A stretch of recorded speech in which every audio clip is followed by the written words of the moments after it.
वफाकी बजट की special transmission के साथ एक बार फिर खुशामदीद कहते हैं। मैं हूं नवीद खोखर और बात करेंगे आज वफाकी बजट के हवाले से 1700 से 1800 अरब रुपए के तखमीने का बजट आज पेश किया जाएगा। अब से कुछ देर पहले फेडरल कैबिनेट ने इसकी मंजूरी दी है। वज़ीर आज़म पाकिस्तान ने कौम से खिताब भी किया है और मंजूरी भी दी है। कहा जा रहा है कि जो सरकारी मुलाजमीन हैं उनकी तनख्वाहों में 7% और पेंशन में 7% इजाफा किया जाएगा, इसकी मंजूरी दे दी गई है। लेकिन आपसे कुछ देर पहले खबर आ रही थी कि पाकिस्तान पीपल्स पार्टी ने बजट कार्रवाई से वॉकआउट किया है और उन्होंने बाईकाट किया है। इस पर आज बात करेंगे और मेरे साथ मौजूद हैं आदिल बशीर साहब, इनके पर्सन हैं। आदिल, खुश आमदीद कहते हैं आपके शो में। और हमें ज्वाइन किया है अवैस सत्ती साहब ने, सदर हैं Islamabad small chamber of commerce के। सर खुश आमदीद कहते हैं आपको ट्रांसमिशन में। बहुत शुक्रिया, थैंक यू। वालेकुम सलाम जी। आई थिंक हमारे नुमाइंदे हैं उमैर, वो भी हमें ज्वाइन करेंगे और अगर हमारे साथ मौजूद है तो मुझे बता दीजिएगा। उमैर हमारे साथ अगर हैं तो हम उनकी तरफ बढ़ेंगे सबसे पहले। और जी, उमैर हमारे साथ मौजूद होंगे। अदील, ज़रा बात करेंगे पीपल्स पार्टी के बाईकाट के हवाले से। बजट है और उनकी मर्ज़ी के साथ, उनकी मंशा के साथ ही डिसाइड हुआ था कि बजट आज पेश किया जाएगा। बट ऐसा क्या हो गया इस सारे के अंदर कि उनकी इत्तेहादी हैं वो आज नाराज़ हो गए और वो बाहर बैठ गए में? देखिए, ये चीज़ बड़ी इम्पोर्टेंट है कि इस वक्त सारी बड़ी एक्सपेक्टेशंस कर रहे थे कि जो नून लीग की गवर्नमेंट है वो बजट पेश करेगी तो पीपल्स पार्टी उनके साथ रहेगी और क्लैप भी करेगी। लेकिन अभी जो बात सुनने को मिल रही है वो ये है कि इजलास में शिरकत ना करना और बस बल्कि अलामती शिरकत करना। इससे एक पैगाम जो अपेरेंटली वो ये जाता है कि पीपल्स पार्टी अभी भी मुस्लिम लीग नून से नाखुश है। चाहे उसकी वजूहात गिलगित बल्तिस्तान में उनके इलेक्शंस के प्रॉपर डिक्लेयर ना करना या अनाउंस ना करना भी हो सकती है, और भी कई वजूहात हो सकती हैं। चूँकि इनका आपस में जो हमारे साथ तक इत्तला पहुंची थी, इनकी आपस में बातचीत ही इसी पॉइंट के ऊपर हुई थी कि एनएफसी को नहीं छेड़ा जाएगा उस तरह से, और अगर जो सूबे जो हैं वो एक मखसूस रकम जो है वो देंगे वफाक को, तो और दूसरा बीआईएसपी को की रकम जो है उसको बेहतर किया जाएगा, ज़्यादा किया जाएगा, उसको नहीं छेड़ा जाएगा। लेकिन अभी मेरा ज़ाती ये ख्याल है कि ये जो है ये अलामती है और एक किस्म का दुनिया पाकिस्तानियों को, दुनिया को ये दिखाना है कि ज़रूरी नहीं है कि पीपल्स पार्टी हर बार हर चीज़ में जो है मुस्लिम लीग नून का साथ दे। लेकिन इससे पहले जो खबरें चली थी, जैसा कि मैंने पहले अर्ज़ किया आपके सामने, कि इनका आपस में इत्तफाक भी हो चुका था, तो ये अलामती होगा, बजट पेश भी होगा, यकीनी तौर पर पास भी होगा। बिल्कुल। अवैस सत्ती साहब हमारे साथ मौजूद हैं। सर, अवैस साहब खुश आमदीद भी कहते हैं आपको, और साथ में चलें पीपल्स पार्टी वाला तो वो थोड़ी सियासी बात है और उस पर आदिल साहब का पॉइंट ऑफ व्यू भी आ रहा है। मैं ज़रा बजट पे बात करना चाहूँगा आपसे। आपके लिए बजट में आपको, आपके तबके के लिए, आपकी बरादरी के लिए, कारोबारी बरादरी के लिए क्या दिखता है? सर, बहुत बहुत शुक्रिया नवीद भाई अपने प्रोग्राम में मदद करने के लिए। बजट यकीनन जब भी आता है तो उससे पहले बड़ी स्पेकुलेशन होती हैं और बड़ा कुछ वादे और नवीद होती हैं, बिल्कुल। और मैं समझता हूँ कि इस दफ़ा भी वही हुआ है। और अब हम देखते हैं कि जो हमने एक प्रपोजल्स बना के दिए हैं वो कितने % इम्प्लीमेंट होते हैं और कितने % जो है ना उन पे अमल दरामद होती है। तो बजट तो बेसिकली एक वादा होता है, तो अब देखते हैं कि वादा तकमील कितना होता है, ये मैं समझता हूँ कि इसकी अहमियत होगी। वैसे जो गवर्नमेंट है, हम इस वक्त देख रहे हैं, इस वक्त फिक्स टैक्स सिस्टम भी प्रपोज कर रही है, तो ताजर बरादरी बहुत देख रही है उसकी तरफ, और हम अब ये एक्सपेक्ट करते हैं कि फिक्स टैक्स जो सिस्टम अगर वो आ जाता है तो उसमें हमारे लिए बहुत बेहतरी हो जाएगी। अच्छा, वैस भाई ये बताइएगा, वैसा ये कि क्या आप इसमें कोई तजावीज़ आपने गवर्नमेंट को दी थी? अभी रिसेंटली ये बात सामने आई है, ये नए टैक्सेस को, स्पेशली जो फिक्स टैक्स की जिसकी आप बात करें, वो उन रिटेलर्स की बात करें, वो डायरेक्टली सारे के सारे आपके साथ एसोसिएट हैं, बल्कि हम ये बात ज़्यादा कहेंगे कि वो आप उन्हीं के नुमाइंदे हैं। तो कोई तजावीज़ ली गई थी इस बजट के हवाले से, या फिर स्पेशली उस स्कीम के हवाले से आप लोगों से, या बजट में कोई चीज़ें आपकी शामिल की जा रही हैं? अगर हम फिक्स टैक्स की बात करें तो फिक्स टैक्स की मांग ट्रेडर कम्युनिटी की तरफ से, बिजनेस कम्युनिटी की तरफ से बहुत सालों से आ रही है, और बहुत सी गवर्नमेंट ने हमारे साथ बहुत से वादे भी उसके ऊपर किए। लेकिन अब ऐसे लग रहा है कि जैसे उसको जो है ना अमली तौर पे लेके आ रहे हैं, तो मैं समझता हूँ कि ये बहुत ही खुशाइंद है। बाकी हमने अपनी प्रपोजल्स गवर्नमेंट को भिजवाई हैं। देखें, इस वक्त जो कॉस्ट ऑफ डूइंग बिजनेस है, जो एसएमई ट्रेडर्स की अगर हम बात करें तो कॉस्ट ऑफ डूइंग बिजनेस जो है वो बहुत ज़्यादा ऊपर है। अगर हम एसएमई ट्रेडर्स अपने खत्ते में बाकी ममालिक में देखें, उनकी हम कॉस्ट ऑफ डूइंग बिजनेस देखें, उसके लिहाज से हमारे खत्ते में कॉस्ट ऑफ डूइंग बिजनेस के लिहाज से हमारा जो पाकिस्तान है उसमें बहुत ज़्यादा है। तो उस पर हमने गवर्नमेंट को काफ़ी ज़्यादा तजावीज़ दी हैं, जिसमें हमारे जो है ना इलेक्ट्रिसिटी प्राइसेस, फ्यूल प्राइसेस, ये इसका डायरेक्ट इम्पैक्ट हमारे रॉ मटेरियल प्राइसेस पे आता है।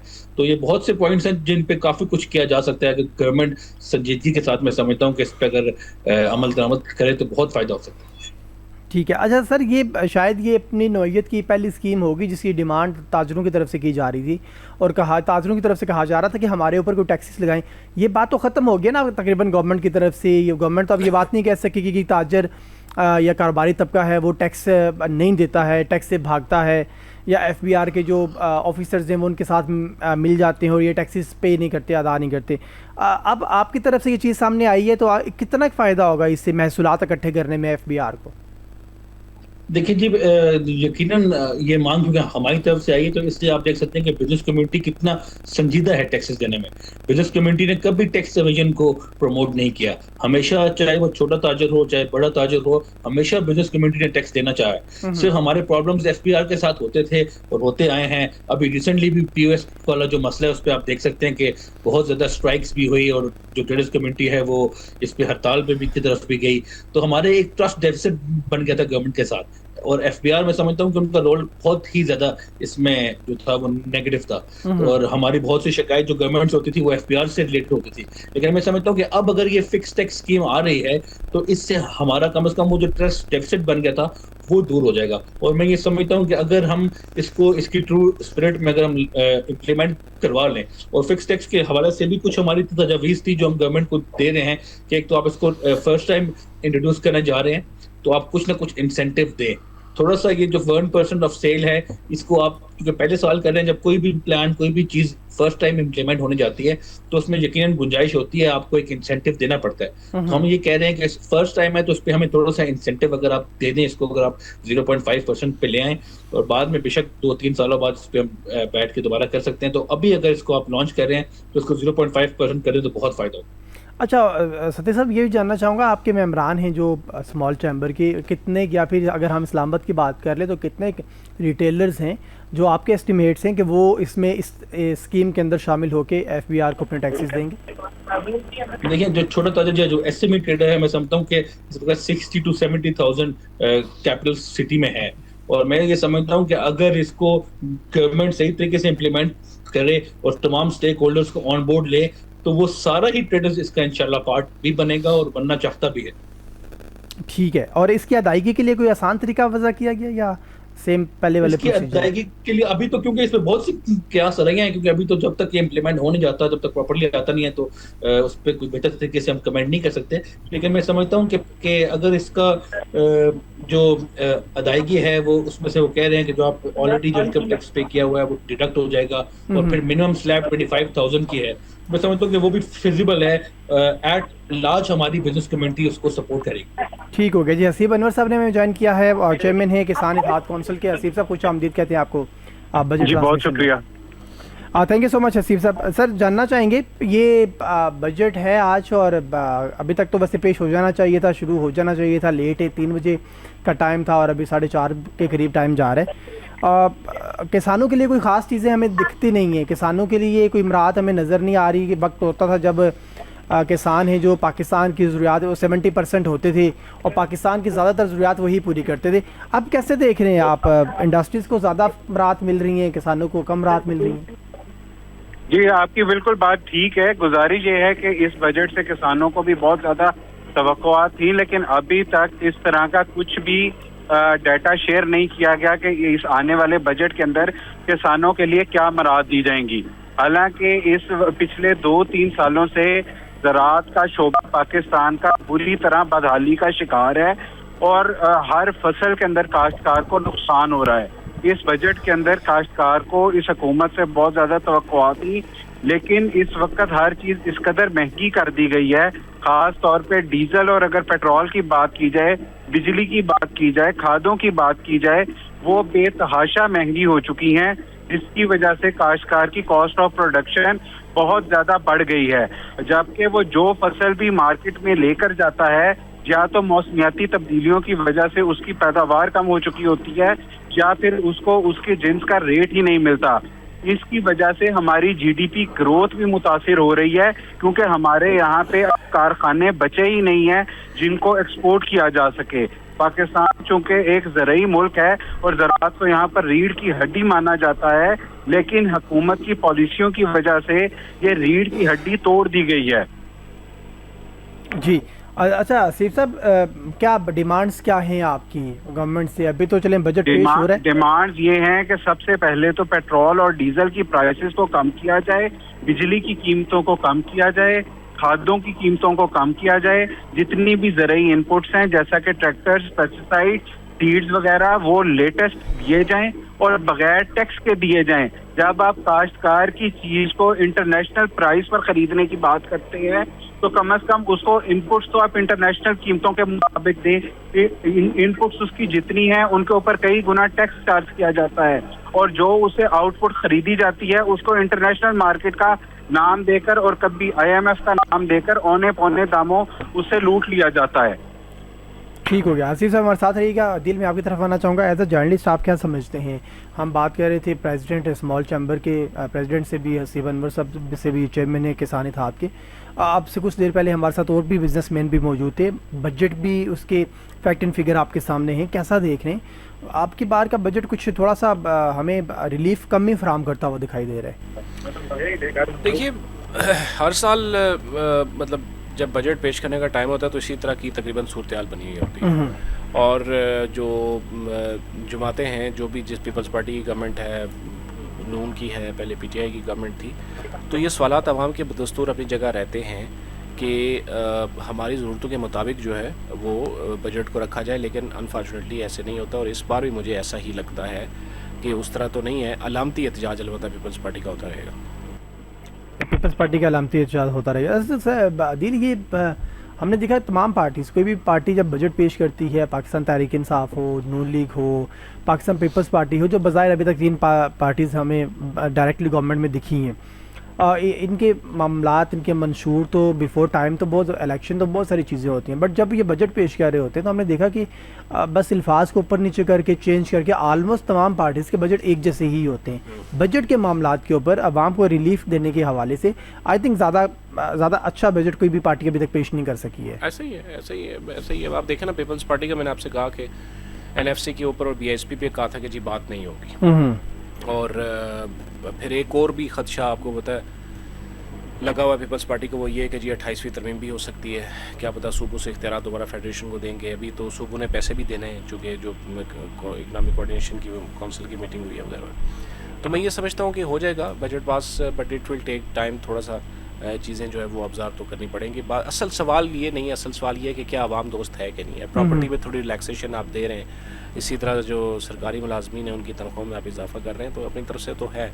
लेकिन जिस प्रेशर में हम हैं IMF के, वो कर्जा हमने वापस करना है, सूद के साथ वापस करना है, तो उसके लिए ज़्यादा टैक्स लगाने पड़ेंगे। ठीक हो गया, सही हो गया। मैं वैसे सतीश साहब आपकी तरफ आना चाहूँगा और इकनॉमिक रिफॉर्म्स की बात कर लेते हैं थोड़ी सी।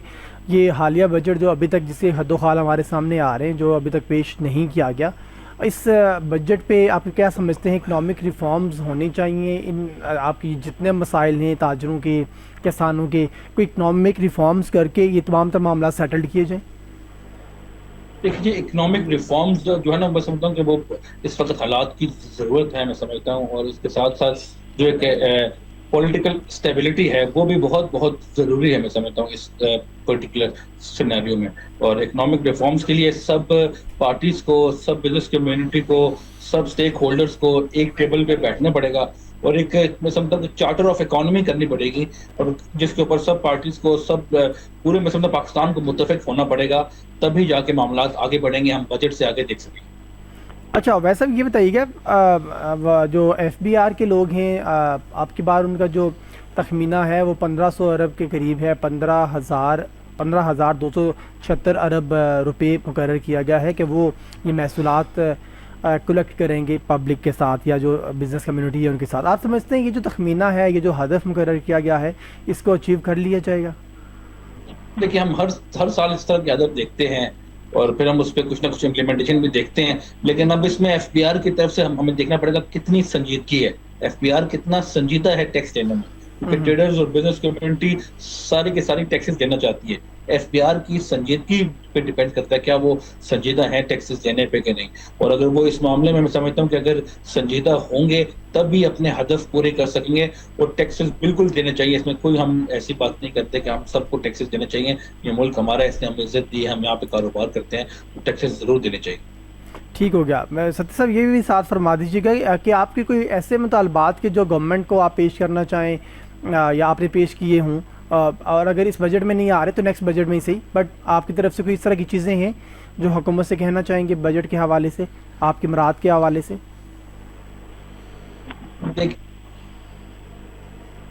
देखिए ये एक तो जो कैपिटल है ना, जो कैपिटल है वो हमारे एसएमई ट्रेडर्स का हमेशा से प्रॉब्लम रहता है। तो हम चाहते हैं कि कोई आसान एक साथ पे जो है ना वो लोन स्कीम गवर्नमेंट की तरफ से इंट्रोड्यूस की जाए, जिसको बजट में रखा जाए, इसके ऊपर के मैं समझता हूँ कि जो बिजनेसेस हैं जिनमें ग्रोथ की एबिलिटी भी है, कैपेबिलिटी भी है, स्कोप भी है, वो बेचारे ग्रो नहीं कर पाते तो लैक ऑफ फंड्स के वजह से, लैक ऑफ कैपिटल की वजह से। तो मैं समझता हूँ कि एक तो बजट में उसका खास एक हिस्सा रख देना चाहिए ताकि उसके ऊपर लोग इजीली कर सकें। और दूसरा मैं ये समझता हूँ कि ना सिर्फ के इसके ऊपर बाकी भी हमने देखा है कि रियल एस्टेट के ऊपर बहुत ही अच्छा हमने देखा है कि गवर्नमेंट करने जा रही है। रियल एस्टेट सेक्टर को चलना चाहिए, कंस्ट्रक्शन के सेक्टर को चलना चाहिए, क्योंकि इनसे इससे मुंसलिक बहुत से और कारोबार है। तो मैं ये समझता हूँ कि काफी चीजें हैं जो गवर्नमेंट अगर हमारे साथ बिजनेस कमेटी के साथ बैठ के करेगी, सब स्टेक होल्डर्स को ऑन बोर्ड लेगी तो बेहतर तरीके से हो सकेगा। ठीक हो गया। वैसे सतीश साहब हमारे साथ रहेगा, हसीब अनवर साहब भी, दिल बशीर साहब हमारे साथ रहेंगे। नाजरीन यहाँ वक्त हुआ है बजट ट्रांसमिशन में एक ब्रेक।